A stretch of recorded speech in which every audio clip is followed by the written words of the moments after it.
नमस्कार, मैं अशोक कुमार पांडे और स्वागत है आपका टीसीएच पर। उत्तर प्रदेश में कानून व्यवस्था और शासन व्यवस्था को कौन सी घुन लगी है, कौन सी बीमारी हुई है, इस बात को समझ पाना वाकई अब असंभव हो गया है। उत्तर प्रदेश ऐसा नहीं है कि हमेशा से कोई बहुत शांत राज्य रहा हो, घटनाएं वहां भी होती रही हैं, पहले भी होती रही हैं, लेकिन जिस तरह के बयानात आते हैं, जिस तरह से मिट्टी डाली जाती है, जिस तरह से हर चीज को अवॉइड किया जाता है या फिर हर चीज को राजनीति का शिकार बना दिया जाता है, वो अपने आप में बहुत चिंता का विषय है। कुंभ में तो जो हो रहा है आप देख ही रहे हैं।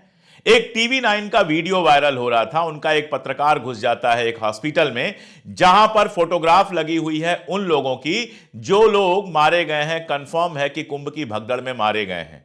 जिस तरह से टीवी 9 जैसा चैनल, जो पूरी तरह से सरकार का गोदी मीडिया है, उसके पत्रकार को जिस तरह से धक्के मारकर वहां से बाहर निकाला गया। हालत यह है कि आज तक जैसा चैनल और चित्रा त्रिपाठी जैसी एंकर, जो भारतीय जनता पार्टी का पक्ष लेने से कभी पीछे नहीं हटती हैं, वो भी वीडियो जारी करके शिकायत कर रही हैं कि हमारा जो पत्रकार था, हमारा जो संवाददाता था, उसको भगाया गया, उसको रिपोर्टिंग नहीं करने दी गई, उसको धक्का मारा गया। अब वैसे तो मीडिया ने जब 10 साल 11 साल सिर्फ और सिर्फ दलाली की है, तो सरकार की नजर में उसकी कीमत 2 कौड़ी की होगी। तो किसी को भी धक्का मारा जा सकता है, अगर सरकार के खिलाफ कुछ भी बोलेगा तो किसी को भी किनारे किया जा सकता है। उन्होंने अपनी इज्जत इतनी गिरा ली है, वो तो ठीक बात है।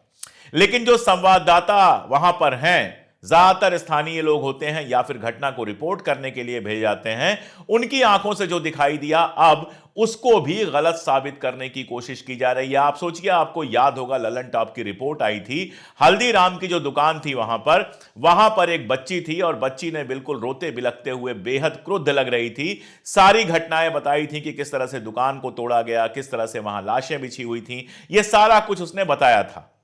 अब हालत यह है कि एक नया वीडियो आया है जिसमें सेटअप तो वही है, वही हल्दीराम का सारा सेटअप है, लेकिन लोग सारे बदल गए हैं। उस बच्ची को नौकरी से शायद निकाल दिया गया है, कहीं और भेज दिया गया है, और अब नए लोग ये कह रहे हैं कुछ हुआ ही नहीं था। मतलब जो लड़की थी वो झूठ बोल रही थी। वहां पर जो वीडियो देखे हमने, जो तस्वीरें दिख रही थी, जिस तरह से आधार लोगों के बिखरे हुए थे, बाकी सब कुछ था, टेबल पर लगा के दिखाया था, वो सब गलत था। नहीं, सारा मामला यह है कि किसी भी तरह से छुपाने की और पॉलिटिसाइज करने की कोशिश की जा रही है। हालत यह है कि जिन शंकराचार्य अविमुक्तेश्वरानंद ने सवाल पूछे थे योगी आदित्यनाथ से, उनके बारे में गंदे गंदे मीम बनाए गए। कहीं उनको मुस्लिम दिखाया गया, कहीं उनको कुछ दिखाया गया। ये हिंदू धर्म के संरक्षक लोग हैं, ये हिंदू धर्म के नेता लोग हैं, ये हिंदू धर्म के ट्रॉल लोग हैं, जो अपने ही धर्म के शंकराचार्य को गंदा गंदा इसलिए लिख रहे हैं क्योंकि उन्होंने मुख्यमंत्री के खिलाफ आवाज उठाई, क्योंकि उन्होंने कहा कि यहां पर जो गड़बड़ हुई थी उसके लिए मुख्यमंत्री जिम्मेदार हैं। तो ये सब कहने के चलते अविमुक्तेश्वरानंद जी विलेन बन गए। उनके बारे में ऐसी घटिया घटिया बातें की जा रही हैं जैसी आमतौर से विपक्ष के नेताओं के लिए की जाती हैं। यानी बहुत सीधी बात है कि इनका हिंदू से कोई लेना देना नहीं है, इनका राजनीति से लेना देना है। मैं आपको एक और एग्जांपल दे देता हूं। धीरेन्द्र शास्त्री को तो परिचय देने की जरूरत नहीं है। यह वही आदमी है जिसने कहा था कि गंगा के किनारे जो लोग मरे हैं उनको मोक्ष मिलेगा, और इस पूरी घटना पर मिट्टी डालने की कोशिश की थी। इस पूरी घटना को साजिश बताया था। कल आज तक पे एक्सपेरिमेंट भी हुआ। सूत्रों के हवाले से यह खबर आई कि एसटीएफ इसमें साजिश वाले एंगल की जांच कर रही है। किसी ने कंफर्म नहीं किया, लेकिन सूत्रों के हवाले से खबर चलाई गई। क्यों ऐसी खबर चलाई जाती है आप अच्छी तरह से जानते हैं। अब वही धीरेन्द्र शास्त्री जो हैं, दिल्ली में भारतीय जनता पार्टी के कैंडिडेट प्रवेश वर्मा का प्रचार कर रहे हैं। आप सोचिए, खुद को कहेंगे संत, खुद को कहेंगे कि हम तो मोह माया से ऊपर हैं, और आकर भारतीय जनता पार्टी के एक कैंडिडेट का प्रचार कर रहे हैं। इससे बहुत साफ साबित होता है कि इनका हिंदू धर्म से कोई लेना देना नहीं है। जैसा कि मैं बार बार कहता रहा हूं, ये सब लोग भारतीय जनता पार्टी के एजेंट हैं। अवधेशानंद गिरी, उन्होंने अपना बाकायदा वीडियो जारी किया, और वीडियो जारी करके बिना नाम लिए शंकराचार्य की आलोचना की, योगी आदित्यनाथ के लिए शानदार शब्दों का प्रयोग किया, और उसमें टैगिंग किसकी की? प्रधानमंत्री को टैग कर दिया, अमित शाह जी को टैग कर दिया, योगी आदित्यनाथ जी को टैग कर दिया। सीधी सी बात है कि टूल किट चला रहे हैं, उनको खुश करना चाहते हैं कि देखिए हम तो आपके पक्ष में हैं। तो यह हिंदू सरकार ने यह किया है कि हिंदू संतों महात्माओं को भी राजनीति का मोहरा बना दिया है। उनके बीच में भी कल को लठ चले तो इसको आप कोई आश्चर्यजनक तरीके से मत लीजिएगा। लेकिन सब मिलाजुला के हो यही रहा है कि कुंभ में जो कुछ हुआ उसको कैसे भी किनारे किया जा सके, कभी असली संख्या बाहर नहीं आए, क्योंकि आम जनता जो वहां पर थी वो जिस तरह की बातें बता रही है वो सुन के दिल कांप जाता है। और अभी कुंभ का ये सारा कुछ चल ही रहा था कि दूसरी पवित्र नगरी अयोध्या से एक बेहद भयानक खबर आई।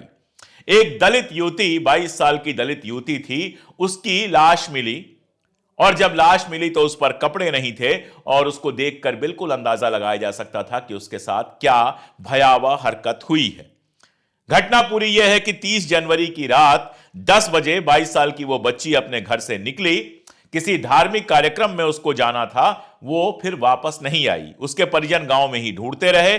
उसके बाद 31 जनवरी को अयोध्या की कोतवाली में अपहरण का मुकदमा दर्ज कराया गया। अगले दिन यानी 1 फरवरी गांव से 700 मीटर दूर जंगल की नहर में लड़की की लाश मिली, जिसके हाथ पैर रस्सी से बंधे थे, पेड़ से लटकाई गई थी और उसकी बॉडी जो थी वो नहर को टच कर रही थी। उसकी आंखों पर भी चोट के निशान थे, जैसे उसको नोचा गया हो, हड्डियां टूटी हुई थी। क्या क्या बताया जाए। बहुत साफ लगता है कि कई सारे दरिंदों ने उसके साथ यह सारा कुछ किया था और उसके बाद उसको मार के वहां पे लटका दिया था। अब यह घटना आई तो क्या होना चाहिए था? इस घटना के बाद सरकार को एक पांव पे खड़े हो जाना चाहिए था कि कैसे भी जो अपराधी हैं उनको खींच के ले आओ। लेकिन राजनीति मतलब नाटक। मिल्कीपुर में चुनाव हो रहा है विधानसभा का, और मिल्कीपुर का विधानसभा का चुनाव इसलिए बेहद इंपॉर्टेंट है क्योंकि अवधेश प्रसाद जो मिल्कीपुर से विधायक थे वो फैजाबाद अयोध्या लोकसभा में चुनाव जीत चुके हैं और अब वहां पर समाजवादी पार्टी काफी मजबूत कंडीशन में है और भारतीय जनता पार्टी कैसे भी चुनाव जीतना चाहती है। अवधेश प्रसाद जी का एक वीडियो आया जिसमें वो फूट फूट के रो रहे हैं। देखिए, बहुत साफ बात बताऊं, मैं किसी फूट फूट के रोते हुए नेता को पसंद नहीं करता हूं, चाहे वो दुनिया की किसी पार्टी का हो। नेता का काम फूट फूट के रोना नहीं होता है। नेता का काम अपने लोगों के साथ ताकत से खड़ा होना होता है, उनको ताकत देना होता है। और अभी अवधेश प्रसाद जी का रोता हुआ वीडियो आया था और उसके तुरंत बाद योगी आदित्यनाथ का एक बयान आया। वो बयान मैं पढ़ भी नहीं सकता, आप स्क्रीन पे देख लीजिए। इतना घटिया बयान। अरे भाई, बच्ची के साथ गलत हुआ है, चाहे समाजवादी पार्टी के किसी आदमी ने किया हो, चाहे भारतीय जनता पार्टी के आदमी ने किया हो, चाहे कांग्रेस के आदमी ने किया हो, चाहे ब्राह्मण ने किया हो, दलित ने किया हो, ठाकुर ने किया हो, यादव ने किया हो, मुस्लिम ने किया हो, किसी ने भी अगर यह काम किया है भारतीय कानून के हिसाब से, भारतीय संविधान के हिसाब से, वो जिस सजा का हकदार है उसको वो सजा मिलनी चाहिए। अगर मेरे परिवार का कोई आदमी ऐसा काम करते हुए पकड़ा जाता है तो मैं पहला आदमी होऊंगा खड़ा होकर कहूंगा कि नहीं, लड़की के साथ न्याय होना चाहिए, इस आदमी को जेल भेजना चाहिए, भले ये मेरा रिश्तेदार हो, मेरे घर का हो, मेरी जाति का हो, किसी का भी हो। एक बच्ची के साथ इतना भयंकर सब कुछ हुआ है और हमारे जो मुख्यमंत्री हैं उत्तर प्रदेश के, इसको सपा बनाम भाजपा की राजनीति में उलझा रहे हैं। यह काम है मुख्यमंत्री का। अयोध्या में एक घटना हुई थी, सपा के नेता थे मोइन खान, उन्होंने एक घटना की थी एक बच्ची के साथ, वो गिरफ्तार हुए, उनके खिलाफ एक्टिविटीज हो रही हैं, वो जेल में हैं। उनको जितनी बड़ी सजा देनी है कानून के हिसाब से दो, किसी ने रोका है? कोई किसी ऐसे रेपिस्ट के साथ जाकर खड़ा होगा? कतई नहीं खड़ा होगा। हां, भारतीय जनता पार्टी के लोग कई जगहों पर खड़े हो चुके हैं। उन्नाव की घटना आप लोगों को याद होगी। मुख्यमंत्री को कहना चाहिए था कि हमारे प्रदेश में इतनी बड़ी घटना हुई है, अयोध्या जैसे शहर में इतनी बड़ी घटना हुई है और जो भी इस घटना का दोषी है उसको बख्शा नहीं जाएगा। पुलिस को लगा देना चाहिए था कि जितनी जल्दी से जल्दी हो सके इस घटना के दोषियों को गिरफ्तार किया जाए, गिरफ्तार करके उनके ऊपर फास्ट ट्रैक में मुकदमा चलाया जाए और बड़ी से बड़ी जो सजा संभव है वो उनको दी जाए। लेकिन चाहे हाथरस हो, चाहे अयोध्या हो, इस तरह की घटनाएं होती हैं, उनको राजनीति में उलझा दिया जाता है। एक सामान्य सी बच्ची थी, वो दलित परिवार की बच्ची थी। आप सोचिए, कलकत्ता में एक घटना हुई, एक डॉक्टर के साथ घटना हुई, हम सब ने सवाल उठाए। महीनों तक मीडिया में कलकत्ता की घटना छाई रही। महीनों तक गोदी मीडिया उस पर बहस करता रहा, कभी कोई जुलूस निकालने पहुंच गया, कभी अनुपम खेर पहुंच गए, कभी विवेक अग्निहोत्री पहुंच गए, कभी कोई पहुंच गया, कभी कोई पहुंच गया। इतना सारा लगातार चलता रहा। अंत में जो निकल के आया वो ये कि जिस साजिश की बात की जा रही थी ना वो साजिश थी ना कुछ थी। सीबीआई की जांच में भी कुछ अलग से नहीं निकला। जो आदमी दोषी था उसको हाईकोर्ट ने सजा दी, वो जेल में है, वो सजा भुगत रहा है। लेकिन अयोध्या में एक दलित लड़की के साथ जब यह सब कुछ हो जाता है तो सब खामोश हैं। क्यों खामोश हैं? इसलिए कि यहां पर ममता बनर्जी की नहीं, भारतीय जनता पार्टी की सरकार है। इसलिए कि यह ऊंची जाति की, बड़े पैसे वाले की बेटी नहीं है, यह गरीब दलित लड़की है। इसलिए कि इसके बारे में बात करने पर मिल्कीपुर चुनाव में गलत असर पड़ सकता है। इसलिए कि इस पर बात करने पर दिल्ली के चुनाव पर गलत असर पड़ सकता है। यही दिल्ली है, निर्भया कांड हुआ था। निर्भया कांड में पूरा देश उठ खड़ा हुआ था। कांग्रेस की सरकार थी, हम सब ने सरकार से जबरदस्त सवाल पूछे थे। जहां जो था उसने सवाल उठाया था और अंत में निर्भया के मामले में न्याय मिला निर्भया को। निर्भया के भाई को राहुल गांधी ने अपने पैसों से पढ़ाया, वो सब छोड़ दीजिए, लेकिन निर्भया को न्याय मिला। जो निर्भया के दोषी थे उनको सजा हुई। आज वही निर्भया दलित है, वही निर्भया यूपी की है, वही निर्भया अयोध्या की है, तो सब खामोश बैठे हुए हैं। किसी को कुछ नहीं सूझता। कोई मीडिया चैनल अयोध्या में पहुंच के स्टोरी नहीं चलाता। किसी गोदी मीडिया चैनल पर रात को 8 बजे, 9 बजे, 10 बजे 5 लोगों को बैठाकर डिबेट नहीं की जाती। कोई भारतीय जनता पार्टी का बड़ा नेता बयान नहीं देता, क्योंकि उसके अपने राज्य में यह सारा कुछ हुआ है और योगी आदित्यनाथ इसको सपा और भाजपा बनाना चाहते हैं। मैं फिर दोहरा रहा हूं कि जो ये अत्याचारी दरिंदे हैं, क्या फर्क पड़ता है कि वो किस पार्टी के हैं? आप उनको सजा दीजिए, कोई रोक रहा है आपको? अगर सपा का बंदा है तो उसको सजा दीजिए, कोई रोक रहा है आपको? कांग्रेस का बंदा हो, सजा दीजिए, कोई रोक रहा है आपको? बाकी तो पता ही है बनारस में क्या हुआ था। जो गिरफ्तार हुए आपकी अपनी पार्टी के नेता थे। सारी हरकत करने के बाद मध्य प्रदेश भाग गए, मध्य प्रदेश में चुनाव का प्रचार करते रहे। लौट के आए तो जब बहुत दबाव पड़ा तो उनको गिरफ्तार किया गया। पता चला कि भारतीय जनता पार्टी के युवा मोर्चा के सारे पदाधिकारी हैं और उसके बाद एक एक करके सबकी रिहाई हो गई, सबको जमानत मिल गई। यह सब आपके राज्य में ही हुआ है। आप सपा पर सवाल उठा रहे हैं, कोई भाजपा पर सवाल उठा सकता है। मैं यहां किसी पार्टी पर सवाल उठाऊंगा ही नहीं। किसी भी पार्टी में, किसी भी घर में, किसी भी मोहल्ले में, किसी भी गांव में ऐसे दरिंदे हो सकते हैं। दरिंदों की कोई पार्टी नहीं होती, दरिंदे सिर्फ दरिंदे होते हैं। दरिंदों का कोई धर्म भी नहीं होता। हिंदू हो, मुसलमान हो, सिख हो, ईसाई हो, कोई जाति भी नहीं।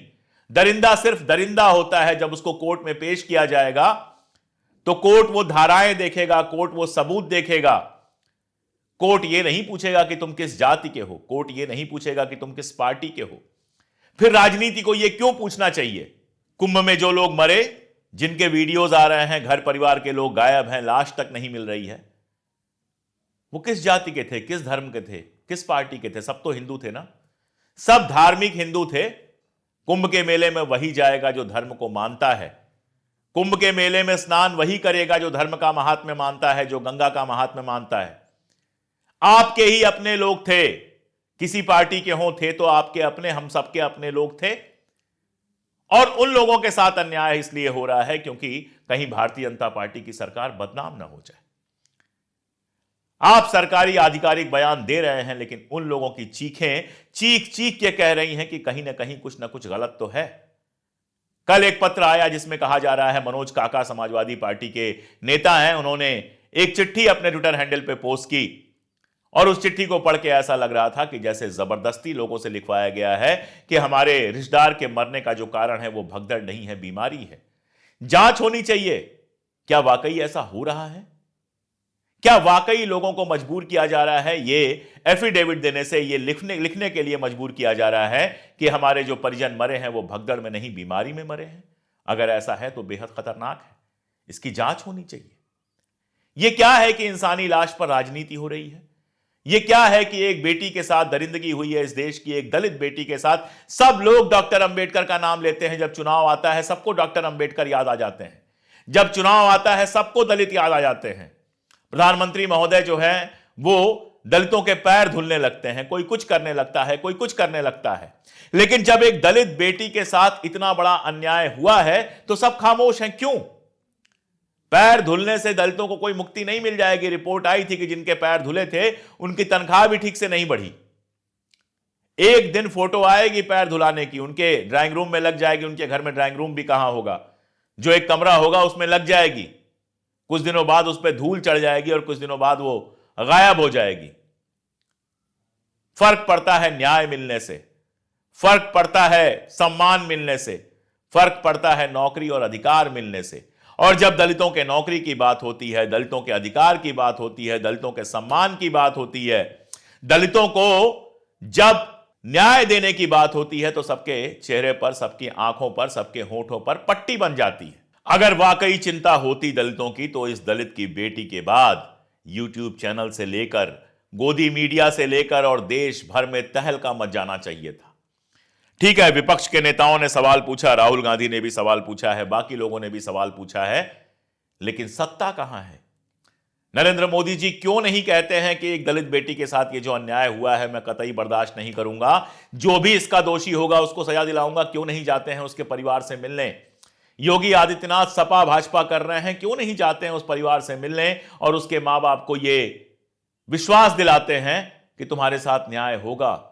क्यों नहीं यह कहा जाता है कि चाहे वो किसी भी पार्टी का हो, चाहे वो किसी भी जाति धर्म का हो, उसको गिरफ्तार किया जाएगा? उसकी जगह पर राजनीति क्यों की जाती है? हो सकता है अवधेश प्रसाद जी भावुक हो गए हों, रो पड़े हों, मैं उसको नाटक नहीं मानता। इंसान है, वाकई दुख होता है, वाकई दर्द होता है, उसी इलाके के हैं, वो खुद भी दलित हैं तो उस दर्द को महसूस कर सकते हैं। हो सकता है उनकी आंखों से आंसू आए हों, लेकिन इसको नाटक कहना एक बात है और इस पूरी घटना पर पर्दा डाल देना एक बात है। उन्होंने नाटक किया हो या वो सच में रोए हों, कोई फर्क नहीं पड़ता। फर्क इस बात से पड़ता है कि उस बच्ची को न्याय मिलता है कि नहीं। इस बात से कोई फर्क नहीं पड़ता कि कुंभ पर तमाम सारे साधु संत क्या कह रहे हैं, कैसे साधु संत दो खेमों में बट गए हैं। मेरे लिए इससे कोई फर्क नहीं पड़ता। उनका अपना जीवन है, वो भाजपा के साथ खड़े हों, सपा के साथ खड़े हों, कांग्रेस के साथ खड़े हों, जो मन करे करें। फर्क इस बात से पड़ता है कि जो लोग कुंभ के भगदड़ के शिकार हुए हैं उनको न्याय मिलता है कि नहीं मिलता है। फर्क इस बात से पड़ता है कि आंकड़े छुपाकर क्या बात बदली जा सकती है। फर्क इस बात से पड़ता है कि जिस हल्दीराम की दुकान से रिपोर्ट आई थी, सारा कुछ हमने देखा था, उस हल्दीराम की पूरी सेटिंग बदल के, लोगों को बदल के क्या साबित किया जा रहा है? क्यों हटाया गया उस लड़की को? ताकि सच बाहर ना आए। कौन है जो मजबूर कर रहा है इस बात पर कि सच बाहर ना आए? क्यों टीवी 9 और आज तक जैसे पत्रकारों, एबीपी जैसे पत्रकारों को धक्का मार के निकाला जा रहा है? सिर्फ इसलिए कि वहां से सही रिपोर्ट ना आ पाए। एक बात याद रखिएगा, गंदगी को जितना छिपाएंगे ना, बदबू उतना ज्यादा फैलेगी। गंदगी के ऊपर राख डाल देंगे तो उससे उसकी बदबू खत्म नहीं हो जाएगी। गंदगी को बड़ी हिम्मत करके साफ करना होता है और स्वीकार करना होता है ताकि दोबारा इस तरह की चीजें ना हो। लेकिन मीडिया मैनेजमेंट के इस जमाने में क्या कहा जाए? कल को चैनल भी सुर बदल देंगे। सच पता नहीं बुलडोजर के तले दब के खत्म हो गया या कहां चला गया। खैर, आज के लिए इतना ही। बहुत शुक्रिया।